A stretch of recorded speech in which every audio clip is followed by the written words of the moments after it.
Wewe acha tu ndugu yangu. Umsitu tuondokeni. Huyu jamaa hatari. Atatuua kote tutaishi.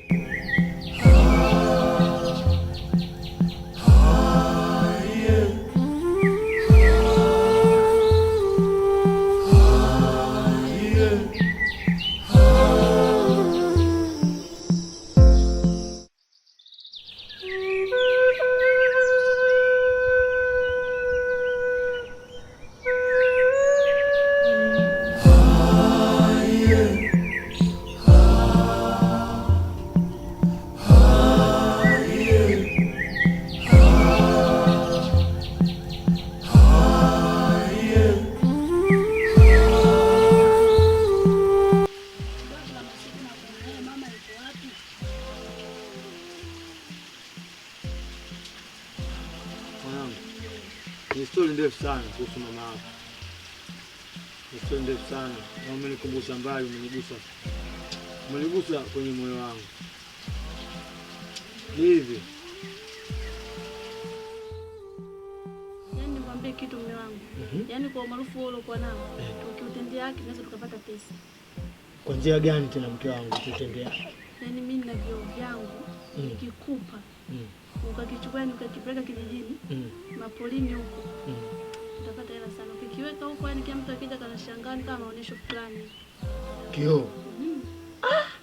Yaani katika siku umekuja na mada nzuri mke wangu. Leo umekuja na mada nzuri. Yaani leo mimi nakupatia wewe zaidi ya mwanamke. Kweli? Unajua kwa nini? Kazi ya kulima nitakuwa basi.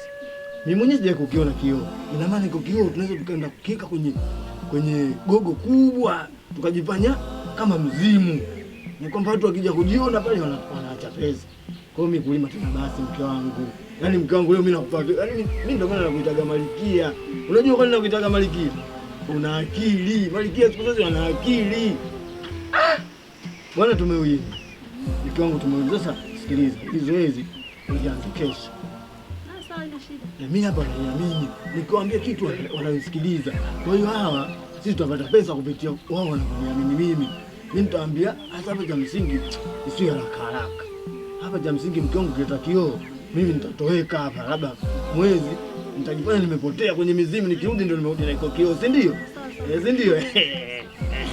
Hapo nikirudi na nimerudi na kioo. Kwa hiyo utajua hii bwana kweli alipotea akapotea kwenye mizimu. Tutapiga hela. Sawa mke wangu? Ni hapo kulima basi. Mke wangu mimi nakupenda wewe.